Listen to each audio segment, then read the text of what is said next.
做一個女仔去行山，今次去歌連臣角炮台，空色碉堡，270度海景配雲霧，好似拍緊戲咁啊！今次柴灣站 C 出口搭 47M 小巴，小西灣海濱花園落車，個小巴站超古惑，前面一堆車，偏係要匿喺地鐵站後面。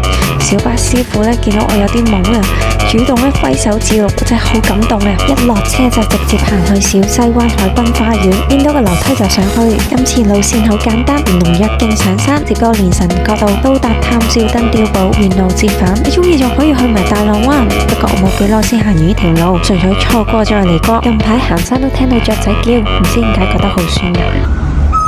見到呢條樓梯直行轉咗就係啦，中途見到呢條石路，我直覺呢條路落去係神秘角度嚟嘅，但落雨拍跣腳，有人落過話俾我聽啦。其實上次嚟就係太安分守己，冇諗過個炮台會喺鐵欄後邊，所以再嚟過。其實我覺得跨欄真係好危險，但係事實上下邊係靚嘅石路，幾乎好多行山人都會去打卡噶。點解政府唔開個可以開得嘅鐵欄？咁唔係安全啲咩？呢個碉堡係2戰時期英軍建造，嚟夜間偵測海面敵船。原本有2座噶，其中1座喺2018年超強颱風山竹吹冧咗啦，翻呢座係2級歷史建築。我路過仲見到鳳仙花、朱槿、玉葉金花、桃金娘、紅葉石蘭同埋香港大沙葉添啊！呢隻成塊枯葉咁，原來叫落葉夜蛾。By the way， 人生真係好多估你唔到，有時覺得好多正路好似都唔太正路，你覺唔覺呢？今次難到1粒星，難在要揾路，唔係小心跨欄。